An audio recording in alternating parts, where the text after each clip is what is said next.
You are listening to the Gate 7 International Podcast, a podcast connecting Olympiacos fans from Melbourne to Baltimore, from London to Piraeus. We are 4 Olympiacos fans from every corner of the world, bringing you news and interviews of the team you love in English. With new episodes twice a week, you'll never lose the latest updates and stories of the team you love. This is our team, our city, and our land. Man Oniro Trello. You're listening to the Gate 7 International Podcast.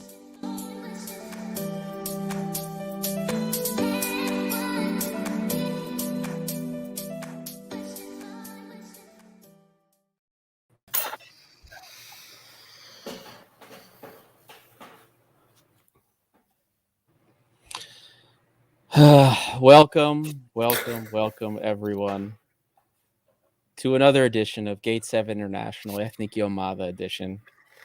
Pardon my somberness. Just if you couldn't tell, I'm a little bit disappointed. I'm your host, Adi. Was that silence for dramatic effect?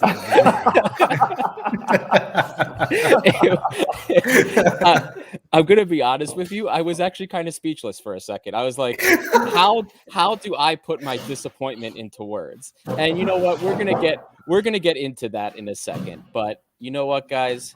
No sponsors today. No housekeeping today.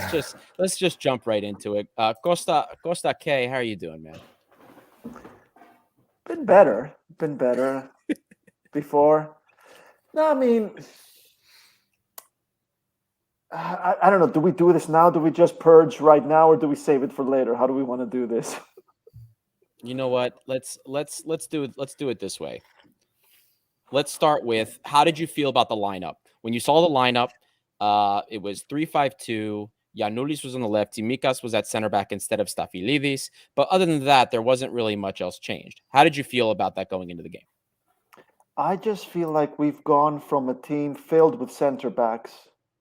So many center backs, you just didn't know who to pick. You just didn't know what to do with all of them. To a team with no center backs. A team where it is necessary to play a left back in a back three. Even though I can't remember seeing Tsimikas playing as a left back anywhere before. Maybe I am mistaken, but even if he did, it wasn't many times. We saw Giannoulis playing that position. I mean, I remember Zavelas. Personally, I remember him as a left back myself. I don't really remember him as a center back, although he does dabble. Based on what I know, he dabbles better in a better way than Giannoulis and Tsimikas. So what I felt, my initial thought was, we are a team that went from a defensive powerhouse filled with really good center backs to a team with almost no quality at center back. That's what I think of the lineup. Starting out with the lineup. Other than that, you have all those Olympiacos players. You had the Androutsos, who's not a right back. You had Bouchalakis and Masouras, who played really well against Fenerbahce, but it showed against Panathinaikos that all three of them are knackered. They had 2 very big games this past week, one against Fenerbahce at the Sucru Saraçoğlu, which demanded a lot. Then it's the derby against the eternal enemy, where you need to play. You need to bust your ass. They were tired. Other than that, I mean, those are the kind of players he had. Those are the kind of players he played. But the formation, well, I don't know. That's the formation he wanted. I wouldn't go with that, but he did. Costa C, man. How about you? You remember that time I told you I would never come onto a show again to talk about the national team? That's how disgusted I am with everything that's going on in EPO and around the national team. Well, anyway, here I am. I'm not surprised. I mean, every single time that the national team is about to play, there's discussions about the choices, who he's called up, who he hasn't. And every time you're waiting to see the lineup, you're just thinking, all right, what's he going to do this time that's weird? And today it was Tsimikas at centre-back. So I think we played well in the first half. Funnily enough, I did think we were the better side. Let's call it what it was. We could have been 2 up going into it. There was the Masouras chance. There was the Pavlidis header on the post. So we hit the woodwork twice. Sweden did nothing. But in the end, it's today, for today's game, it's the inexperience at the back that's cost us, and that's what Costa was alluding to. The fact that this national team, its success was built on our defensive capability and our ability to keep the zero at the back. And we haven't been able to do that, not only tonight, but throughout the entire campaign for the World Cup qualifiers. I cannot remember a game that we kept a clean sheet. Correct me if I'm wrong. Have we kept a clean sheet this campaign? I don't think we have. I think that says everything. The rest we can dive into a bit more, but that's my first reaction, let's say. No, and I, in many ways, I'm in agreement with both of you guys. I saw the lineup and it didn't surprise me. But at the same time, with what Per had said in the, in our pre-match, I was already nervous because he was very confident, and I saw everything that he said. And in retrospect, I was kind of expecting a loss today. But then when we watched the first half rollout, we started off pretty strong. We were pressing pretty high, and I thought, this is it, right? This is actually, maybe this is finally what we were told JVS was bringing to this team. It's finally starting to happen. So I thought that maybe when the game started and the game was going on in that first half, that we were finally seeing what this new look Greek national team was supposed to be. Some elements of what we saw at the end of the last qualifying campaign when JVS first took over. So it's it sucks, and I didn't already have the greatest outlook, but the worst part is you got that hope in the first half. You started to have it because you saw how good we were playing. And a lot of people are like, oh, that was undeserved. We hit 2 goalposts. But in a way, I think there is some justice here because we've been bailed out twice by penalties, right? VAR penalties at that. So we've been bailed out twice. So I think in a matter of speaking, it's justice. Now it bit us.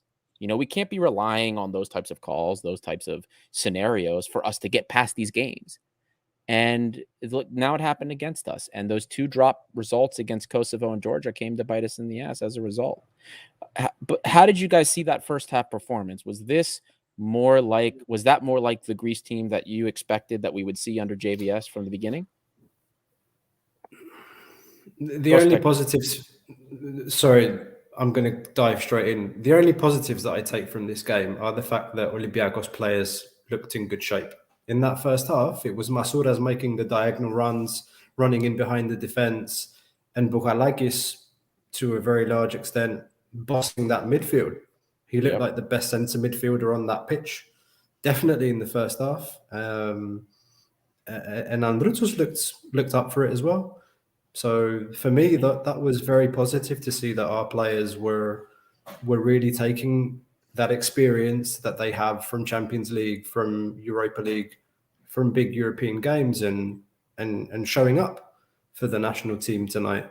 So I was happy to see that as an Olympiacos fan, that they contribute to the Ethniki tonight. Otherwise, I'm trying to think.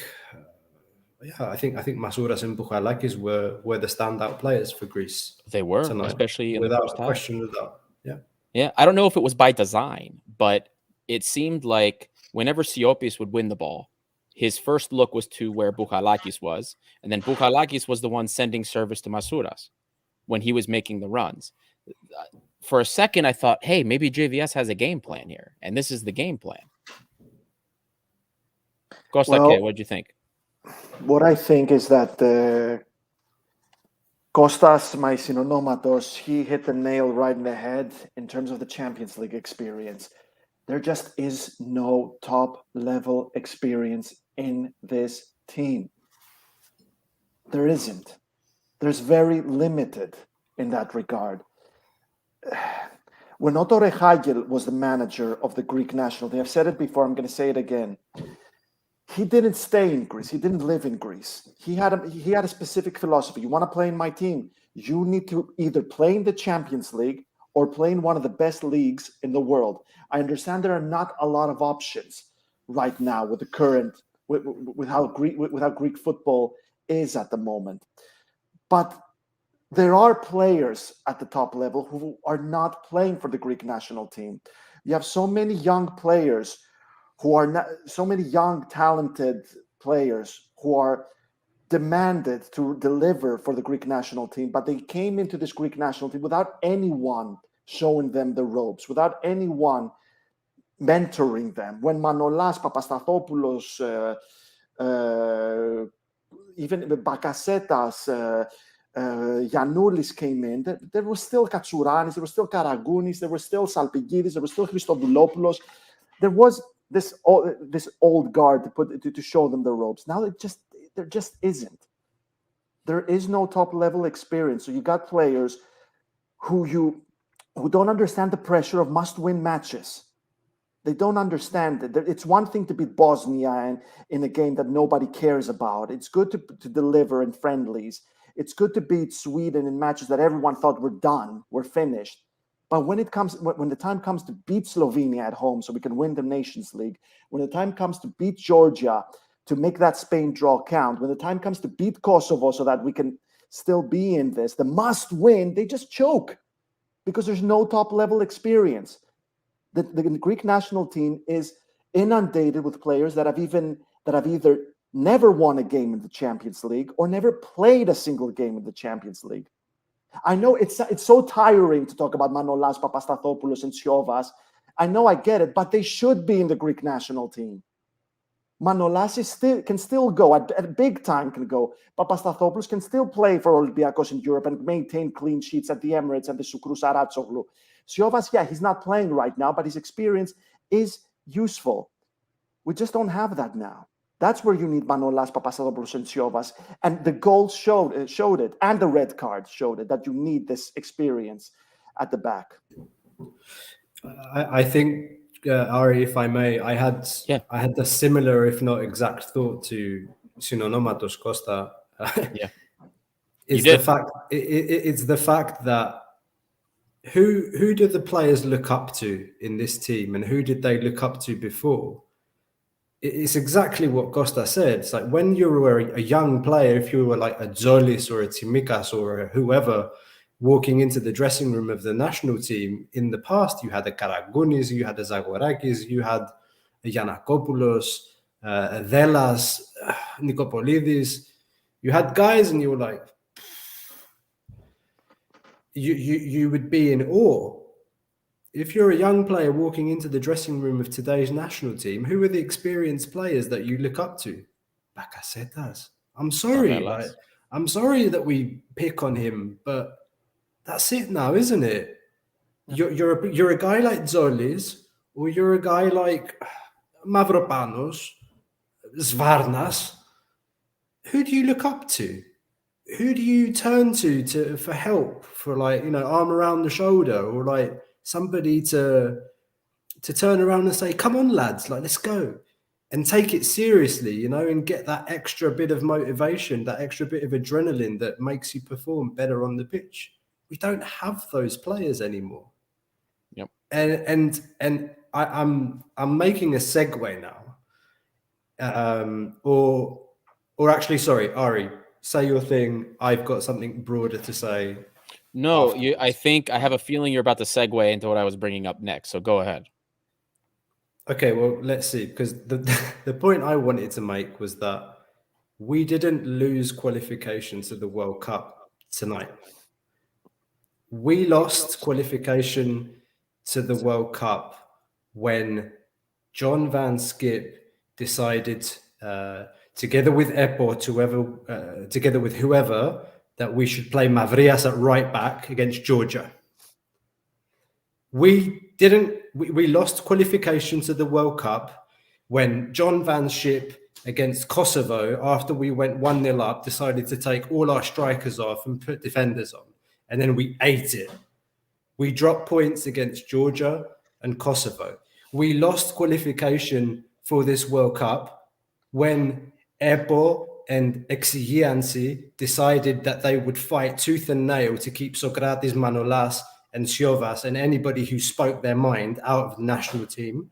And we didn't qualify. We are not going to qualify for this World Cup because we do not have a coach that is of the level to take this national team forward.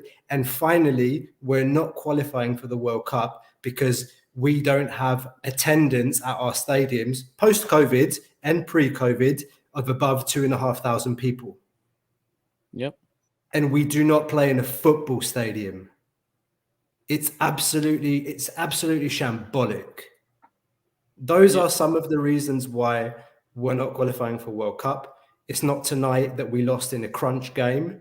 Damage was done much earlier on, and I've said it many times before. The problems are endemic, systemic in Greek football. This is what it is, guys, and these are the results we get. Yeah, and actually, you did end up touching on something I was getting into next, which is you brought up the lack of experience and why it makes such a difference. But then, how much of this loss, this game against Sweden, we'll say, is on JVS? Because even though the inexperience I wholly believe is a part of it, I put much of this on his poor game management. We have seen not just this campaign, but even in the Nations League campaign, JVS, he may not be the worst game manager we've had as a national team coach, but he is up there. He has made some really, really poor decisions. Like, look, let's take in Georgia, right? So I brought this up in my blog. I brought this up in Postmatch with Vimo. I do not believe Pavlidis is the striker this national team needs, but he finally started to grow into the game in the first half. You sub him off at halftime. In today's game, he was the worst player on the pitch for me. If you were going to make a halftime sub, that's who you do. Okay, now he left him on at halftime. I didn't see much out in the first 10 minutes of the second half.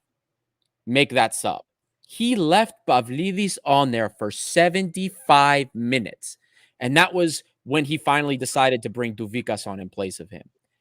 Unacceptable. He waited till we were already down a goal when things were going against us before he made any changes. Where were the changes? Where were those? When we were clearly starting to struggle? The first change should have been Pavlidis off. Pavlidis was the worst part of the team. Okay, maybe not the worst part of the team, but one of the poorer parts of the team. And we needed somebody with ideas. We brought, at the very least, it should have been either Duvikas on for him first, or maybe Belka, or maybe Tsolis, but you take off Masouras. Your first change, you do a double change. Okay, the Siopis for Belkas, fine. An attacking-minded midfielder for a defensive-minded one. That makes sense. It flows. But you take off Masouras. You take off the guy that has made the runs, even tired in the second half. He's done more for you than any other player has. You take him off and you leave Pavlidis on. What is this decision? You wait till we're already 2-0 down in the 75th minute to take him off and to put Duvikas on. It's done already. It's done. Terrible, terrible, terrible, terrible game management. And I have highlighted it every single time with this manager. He is terrible. He does not read game script well. He cannot manage the team well. And we see this as a result every game. I don't know. I feel like, personally, I feel like it's a shame that players like Fortounis, Manolas, not exactly Papastathopoulos, because he had some really good years at the Ethniki, many, many years before that. Maybe Masouras, maybe Bouchalakis. I'm afraid they're going down the Vasilis Hatzipanagis path, in the sense that Greece had one of the best players in the world, and he never really did it. He never did anything with the Greek national team. He was never used in the Greek national team. Those Fortounis, Bouchalakis, Masouras are not the best players in the world, but they are Greek players that can contribute. They can help you out. They can lead you to results. Fortounis is a very rare player for Greek standards. And for reasons that are not clear, they are not going to go down in history as players that help the Greek national team the way things are going. If we keep it up like this, where they're, those players are somewhere between the bench and their sofas, Manolas is still being subbed, they're going to go down in history as players that almost definitely never left a mark in the Greek national. For Manolas, it's nothing but the 2014 World Cup. Other than that, that's it. You're on mute. Rookie mistake. Still doing it over a year later. But okay. Before I touch on a comment that Lambro has in the chat, Actually, Costa, I wanted to do this with both of the Costas. There was a cool thought experiment that pair brought up, and it was fun to think about. And I wanted to take this opportunity to ask both of you guys. Pear said you measure the level of progress with your team and with the country when you compare it to previous regimes, right? So he said, take the 2004 team, or we can even take the 2014 team, and ask yourself, which of these players get called up to those teams? So for the 2004 team, I made a mistake that I publicly apologized for. I did not include Tsimikas. It did slip my mind when I was put on the spot. I do apologize. Tsimikas gets called up 100%. And then I also said Masouras with the form that he's been in Greece. So I picked those two, but I couldn't think of anyone else at this point that would get called up to the Euro 2004 national team. So I want to ask you guys that question. Let's do this thought experiment. What players on the current Ethniki Omada do you think would get a call up to that 2014? Costa K, you go first. I had the honor and privilege of interviewing Giorgos Karagounis last summer. And we actually got to a point during our conversation, it was on the record, so I can say it, where we both agreed I wouldn't change a goddamn thing about Euro 2004. So here's my answer. I wouldn't include any player of today in the Euro 2004 team. I wouldn't include any player from the past, present, or future. Not even Vasilis Hadjipanagis, the greatest Greek player of all time. Euro 2004 team, absolutely no change. I'm going to try and entertain this a little bit more. So I would take Vlachodimos, not as a number one, but I'd take him in the squad. Who was the sub keeper? It was Katerianakis. No, it was Chalkias, and then it was Katerianakis. Fun fact: Katerianakis played right back during training to help the team work on their systems, on their play. So he played right back. And Topalidis, I think, played left back. He was also on the opposing team, and they were helping the team work out the formations, the game plans. Well, that's a fun tidbit. I didn't know that. I do remember reading that somewhere. That's Abrakos. deep. That's deep knowledge for sure. So yeah, I would take Odisea. I would take Odisea as a number 2 or a number 3 keeper. Tsimikas for sure. Okay, guys. I mean, how good was Takis Fisas? Like passion, he had loads of it, but Tsimikas is like another level player. Like Tsimikas walks into that squad for me, and then guys, I mean, they were who was the sub left back? Venetidis was the sub left back, and then you had players like Dimitris Papadopoulos up front. And dare I say it, I think Doufikas is a better player than Dimitris Papadopoulos. He hasn't shown it yet in the national team. Well, the young players, I think in a couple years, like I said, we had a couple players that have the potential, if their career paths go the right way, would be in that conversation. So yeah, absolutely. Let's see. It's too early to say for Zolis. I don't think that national team had a player like Zolis. No, I don't think they didn't. We've never had a player like Zolis, a player that had that low center of gravity that can run at people and tuck his shoulder in one way and go the other direction and shoot with power. Strong lad.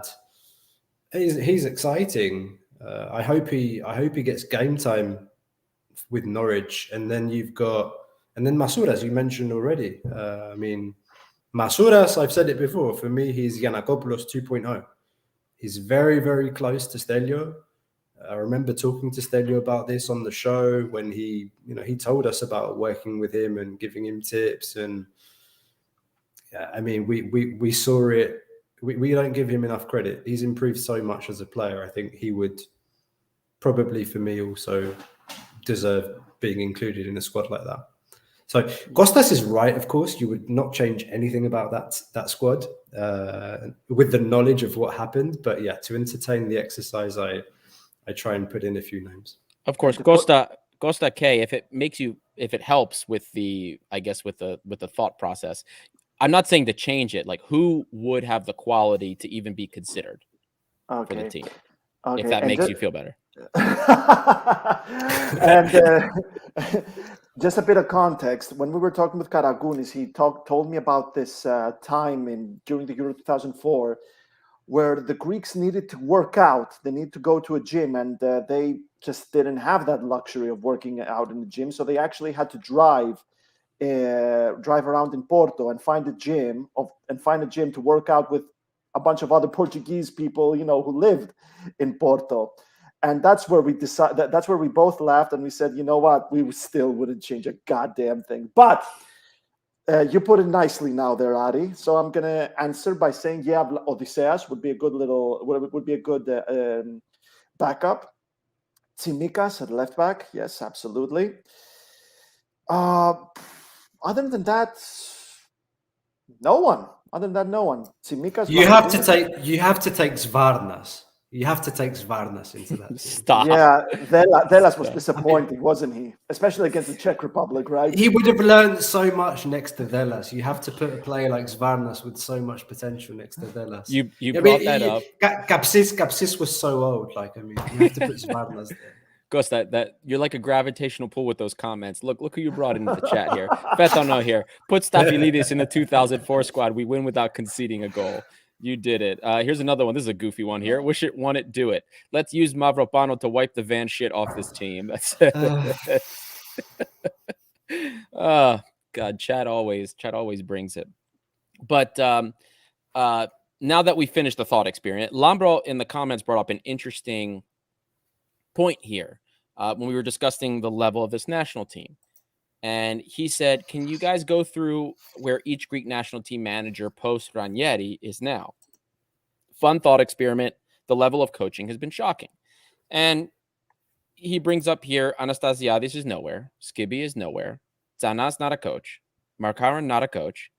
JVS all from the Australian League. Can you guys talk about this? The level of coaches we had has been very low. Now, I'll preface this by saying, look, we know that our budget is just Greek national team can't afford a top tier coach. We just can't, for whatever reason, all of the EPO executives have to make their huge sums of money.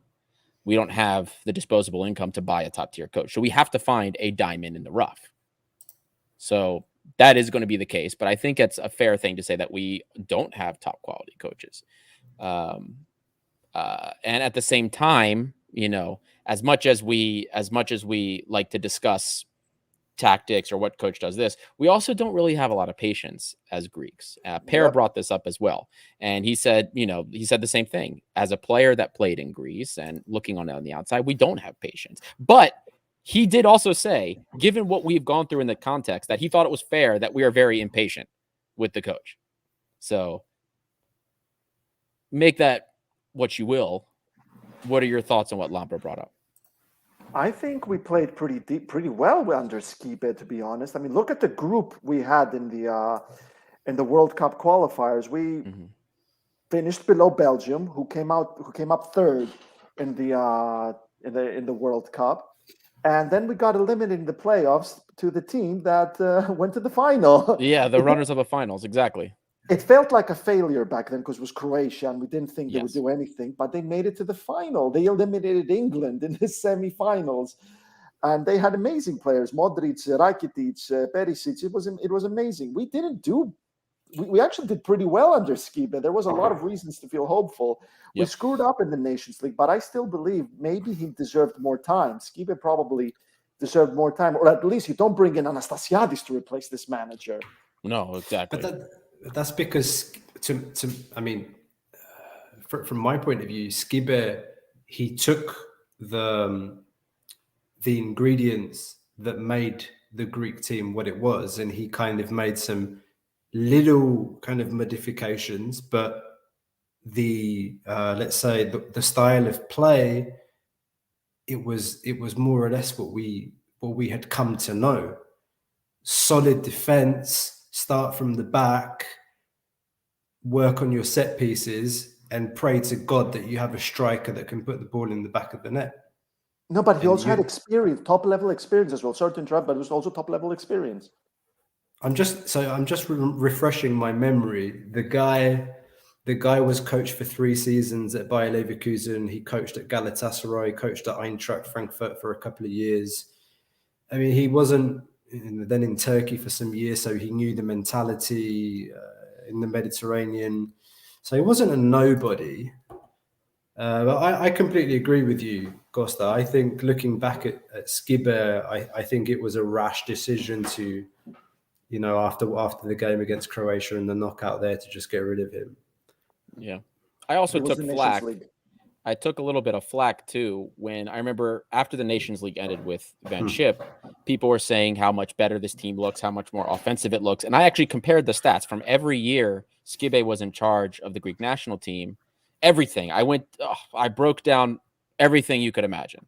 And Skibbe's stats in the first season, especially, were actually better than Van Schip's. There wasn't much. He had just as good offensive stats. And I'll be honest with you guys, when you look at some of the teams we played against, I think the Nations League group that we had with Van Schip was easier. That's my personal opinion on that. I think that group was very easy. Slovenia, Kosovo, Moldova doesn't get much easier than that.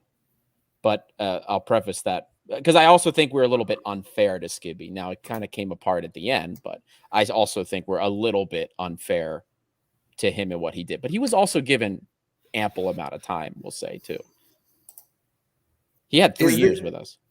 Is this statement true? That's an interesting thought experiment. And I completely disagree with that. Fetanos is saying this is the worst generation of players, and coaches aside, worst generation of players the Ethniki has ever had. I don't think so. I don't think so. No, absolutely not. That team in 1994, they did make the World Cup, but I mean, they were the conditions in that Greek national team, they were shocking. And in terms of players that were back then and players that you have now, because now you've got players who are playing abroad, but the problem is that they still don't have top level experience. I mean, there's a dip here. This is the thing: PAOK and Nike, they don't play in the Champions League, they don't play in the Europa League. And there's a difference between the Turkish league and the Dutch league, with the La Liga, the Premier League, the Bundesliga, the Serie A.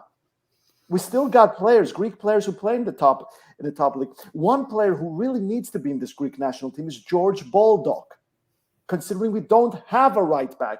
George Baldock spent the last 2 seasons, playing almost every minute in the Premier League. Yes, it was Sheffield United. Yes, Sheffield United sucked ass last season, but that's the Premier League. And now, who do we have at right back? We have Bakakis, who lost his spot at AEK. We have Mavrias, who doesn't play in Cyprus, the Cypriot league, and we have Androutsos, who's not a right back. George Baldock needs to be called up immediately, right now. Costa, does he have a passport yet? George Baldock, he has a Greek mother, doesn't he? Yeah. So but he doesn't have the passport yet. But that was the problem. He needed the passport. Yeah, but those things can be sorted out. They have been sorted out in the past. That's true. Sorted out really quickly for other players in the past. That's true. And he wants to play for the Greek national team. He said it many times. He does want to play. Well, that's because the English team obviously is not going to call him up. Let's be honest. But he can play. Well, move it forward. Before we kind of go back on track with the match, I do have a question for you, though. What about, so we do have Androutsos here, right? But are there players that were worth calling up that weren't called up? Like, we have Saliakas sitting on the bench on the Ethniki for Androutsos, but there's other right backs of interest, such as Kotsiras.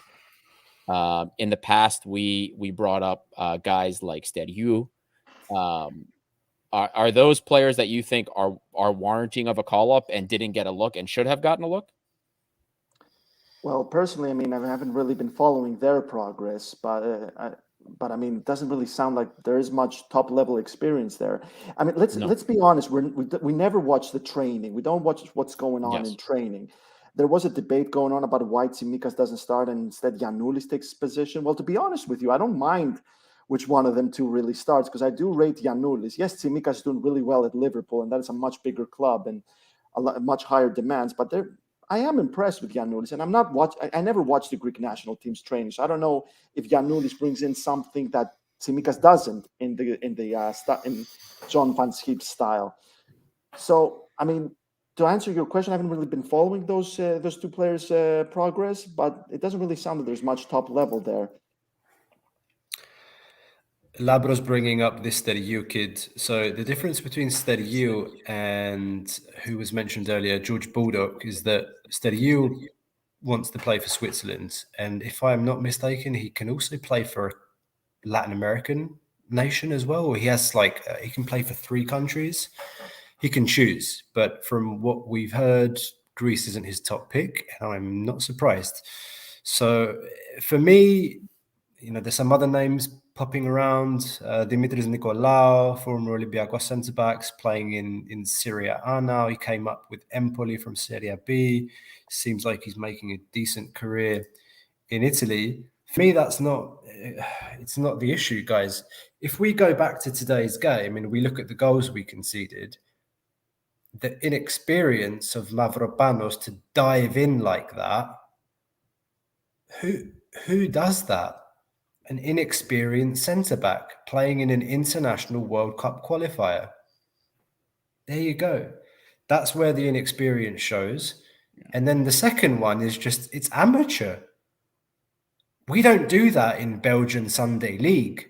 The first thing a coach teaches you when you're a kid and you're playing in midfield or as a centre-back and the ball's coming from the keeper, get in a good position and don't let the ball bounce. Just put your head on it. And there you see the goalkeeper, he kicks it. The defenders are all out of position. They turn around, the ball's behind them and it bounces. And it's like, oh, the ball's behind me. This is an international level football. And this is happening. And this is what happens when you don't have experience. And to go back to Fetanos' question about whether this is the worst generation of Greek footballers that we've ever seen. No, it's not.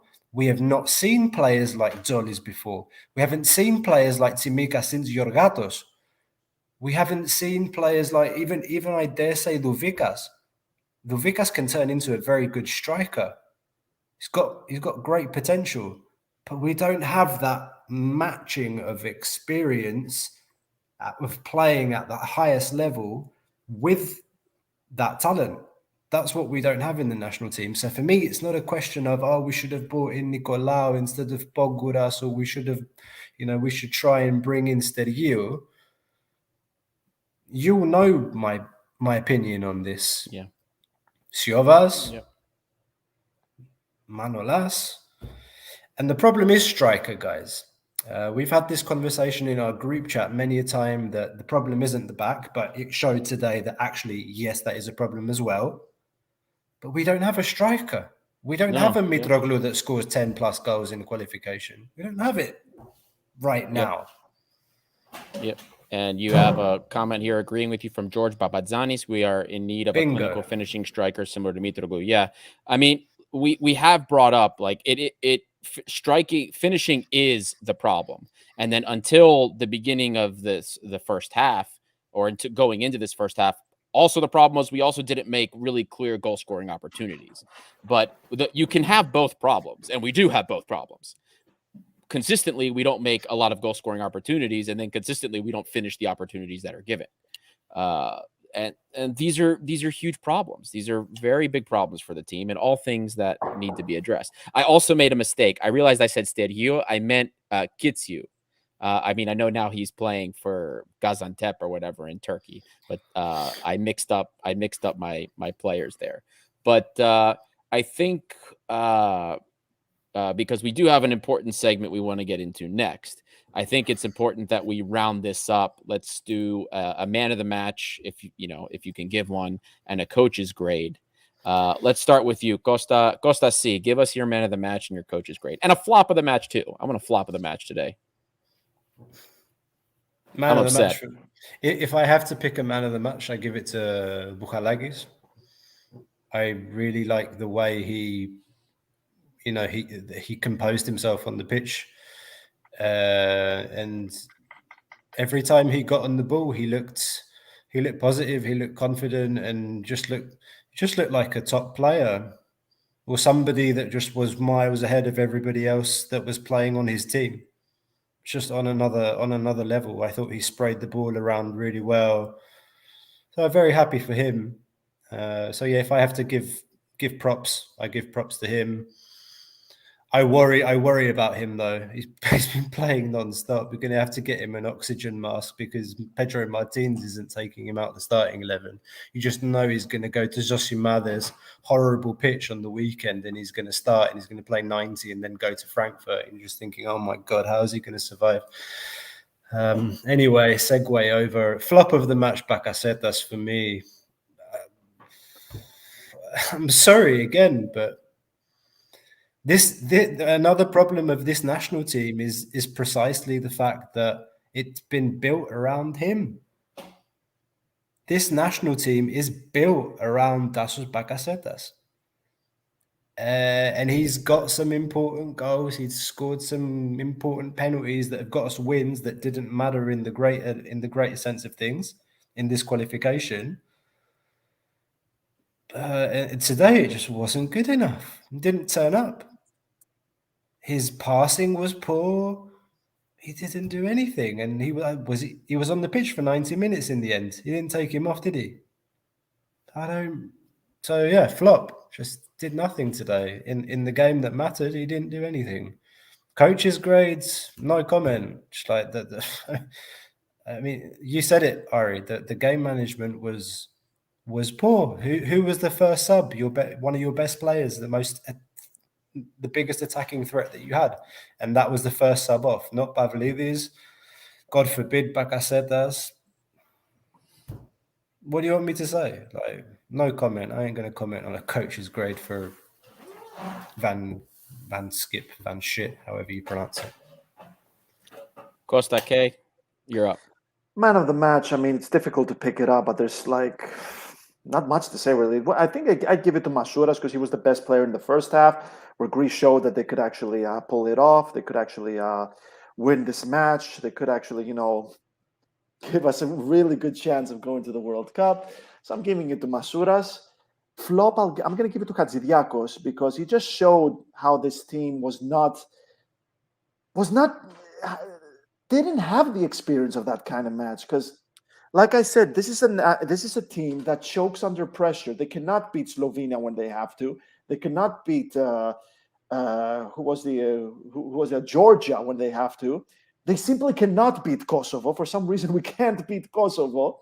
So now this was the first ever Itani Epitas do or die kind of match against a really good team. I knew there's no way we're going to win because Sweden knew how important the game was. They knew it was a must win, and they have quality. They have experienced players in there. And I knew that we have no experienced players, and it's going to show. I didn't think it was going to show like that with such ridiculous mistakes at the back. And also didn't expect a player to just fly off the handle like this and get sent off at such an important match. So it's Hatzidiakos. And when it comes to the coach's grade, it's an F because for many reasons, not just because of this match, but because of the squad he picked, the fact that he insists on those ridiculous decisions of keeping Kostas Manolas out of this team, of keeping Sokratis Papastathopoulos out of this team. Yes, Sokratis is at a senior age, but goddammit, he can still get us clean sheets at the Emirates and the Sukru Saratsoglu. That surely means something still, at least for this Greek national team. And yeah, I mean, the way he handled this game, the substitutions, the fact that he's so in love with Bakasetas, F. It's an F. Yeah.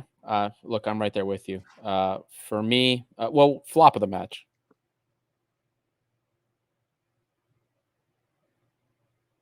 Did I miss your flop of the match? Yeah. Oh, sorry. Yeah, my flop of the match is Hatzidiakos. That's right. Now for me, look, my man of the match, and I probably gave it away in our group chat. Bukhalakis for me. There are plenty of things we can give Bukhalakis a lot of stick for, but I think it's overdone at times. I think people way harp on. This guy will make you. He's one of the most accurate passers, not just on the Greek national team, but for Olympiacos as well. And people will always harp on, his one or two mistakes a game, which some of them are pretty egregious. I get it, but this guy does so much that nobody gives him credit for. And you saw today a confident Bukhalakis, the way he moves the ball around. We don't have a real 8 in Greece. We don't have one right now. Maybe Alexandropoulos can do it. Maybe Solis can do it. Galanopoulos is always hurt. We don't have one. And Bukhalakis is the closest we're getting.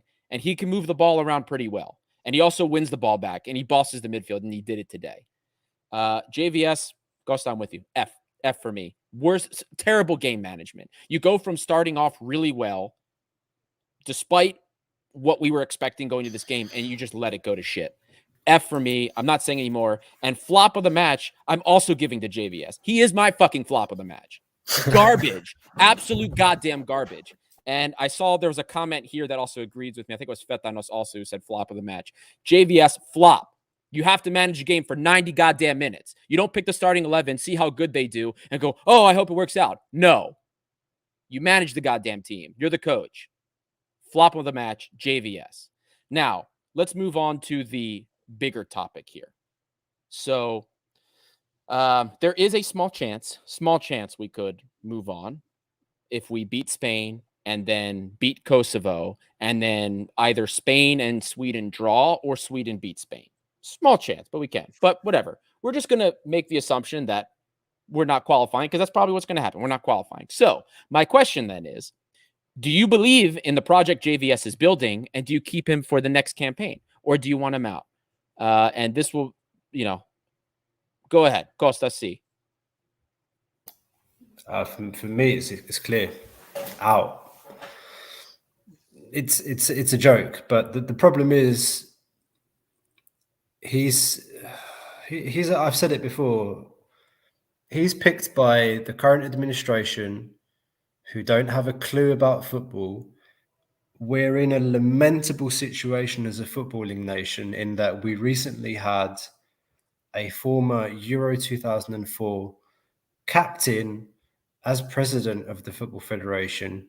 He couldn't handle the way things are done in the Football Federation, the way Greek football's going, that he decided on his own, by himself, that he's going to get up and leave. So I think, unfortunately, that kind of says everything. Are we going to get somebody in that's better or worse than JVS with this administration making the picks? That's what I really worry about. If I could pick somebody that would be remotely realistic to bring in at this point in time, I would go for Yorgos Donis. I think he's a serious guy. If anything, he's never said something, to my knowledge, that has provoked fans of other teams. We all know he has a Panathinaikos history. Maybe that's something they like over at EPO. He's played abroad. He's coached abroad, albeit in Cyprus or in Saudi Arabia.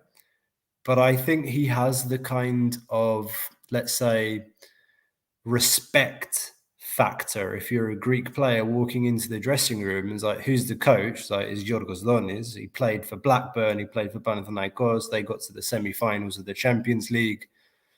Yeah, that's something. And he speaks Greek. He speaks the language. He can get into the psyche of the players. He can motivate them. He knows the Greek league. He knows the players. He doesn't have to get instruction from EPO. But is that what they want at EPO? Do they want to give the keys over to somebody and let him decide who he's going to pick? Or do they want somebody that they're going to control? So it's JVS out for me. And for me, the logical choice to come in and do a job is Yorgos Donis. Project Qatar has failed. It's time to cut the cord, pull the plug, whatever you want to call it. JVS out. Costa K. Well, this team was never going to go to Qatar, because this is not a team for the 2022 World Cup. This supposedly is a team for the 2024 Euros because of the young players, the lack of experience. There is talent in this team. There is potential in this team, but there's no character. There's no experience. Can they get character and experience? You're goddamn right. They can. But right now they don't have it.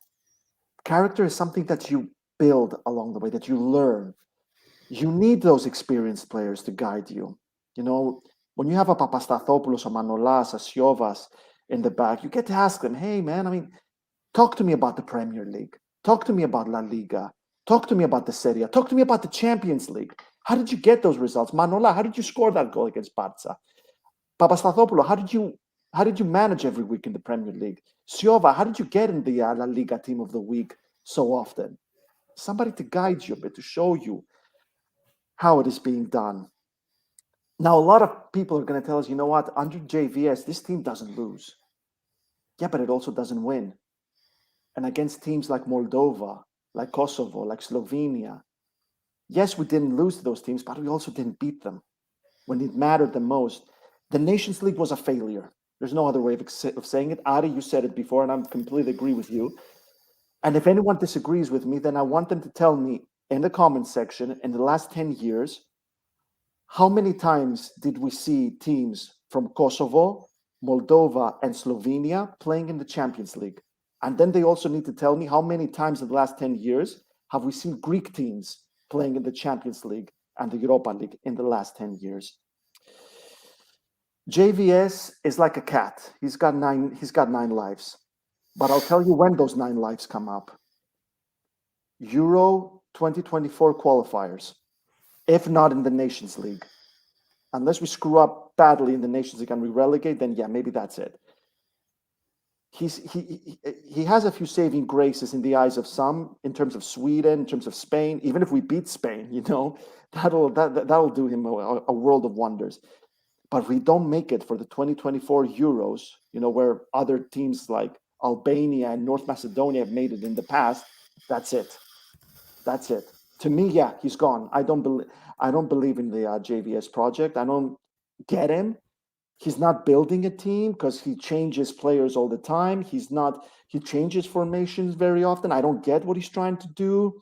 I don't get what kind of players he's after. I don't get why he doesn't like players with experience and of the top level in there. And I agree with you guys. Go for Yorgos Donis. And it's so simple. You just call him and say, hey, Yorgo, you know the players. You know where they play. You know Greek football. Here's the team. Take it. Do what you want to do. Here's the team. You know them. They know you. Take it. Take us to the Euros. So out. So I don't believe in the JVS project. Part of what, but the thing for me is I don't know. I mean, there was a report I read that EPO. This was like a month ago that EPO was bankrupt. They had no money. So if that's the case, who can we afford? Can we bring anyone in? So do you deal with the devil you know? You devil you don't. I don't believe in this project. If it were my choice and we had some money, I prefer to move on from him. I don't believe in this project. But that's, and that's my opinion. If we have no money, then I guess we're stuck with him. So that's my thoughts. You've got all of our thoughts going forward. Coming up on that time, boys. If you, everyone in the comment section, if you haven't done so already, please like, subscribe, and share. We are continuing to grow bigger and bigger audiences, bigger conversations, I should say. And it just gets bigger and it just gets better. We had a great pre-match analysis with Pear. Hopefully we can do stuff like that again, moving forward, and hopefully we have more conversations like this. I see some comments that disagree with us as well. These are fantastic. We don't want everybody just agreeing with whatever we say. You all have your own opinion. If you think the analysis is ridiculous, say it. We agree with. We like seeing different opinions, what people say, what you guys bring to the table as well. We love it. It's fantastic. It keeps the conversation going. So thank you guys again, especially for those that made it this far. We look forward to seeing you, hopefully on more positive terms at the next episode. So thank you, everybody, again. This is Gate 7 International.